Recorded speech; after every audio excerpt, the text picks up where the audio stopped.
Adi na iton gin tanggahan ko na lobe na makuha akong butong warang tangga. So adi ang butong kitaon tayo ni kun maayo ni matas-taas. Adi.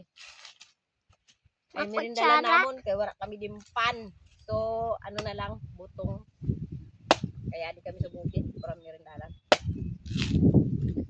Alas 11 na. Bagan. Pero kung tala dani kay wala kita merindalan so amo na ni amon merindalan. So amo din tindahan sa bukid. So butong na lang. May ni kay tugas. Madali kita mabusog. Ang gutom madali. Ay, magurang sa bukid. Pero manghud ni sa lubi. Pero manghud ni sa lubi. Ay, naayo gad ini kaunon. Kay basta kay busog-busog gad sila warampan. Muna nene. Nano, may ngipon pa ka mo.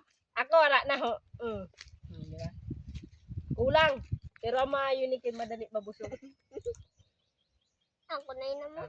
Adi atag ko sa bata ko kay may ngipon pa. Ako wala na. Adi say mo Ros. Duwala ning ko ako kay ang bata ko di man ini nagkakaunda mo. Sayan unod sa mong sabaw. Joke lang. Siyempre makaw kami unod. Ayan ni Bibi kay matigbas ko ikaw. Kaluluoy ka man. Baka utsan kita ni Papa.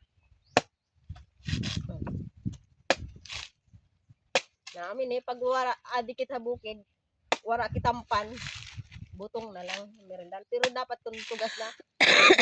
Ano kita tipid sa may mahalang kupra. So duwa lang.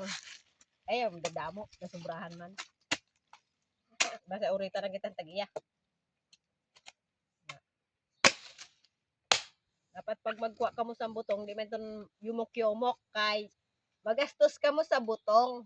Dapat pag makaong kitang butong, yung tani kay may ni kon wala kan ngipon hayahay. Hayahay kita magkaon. Hali. Tama ka. Adto pa. Di tayo palugod kay di sama ko bata ko. Di tayo pa mahiwa lugod. Kung adi sa iya daw ini. Kadi na Ros, mainom kita.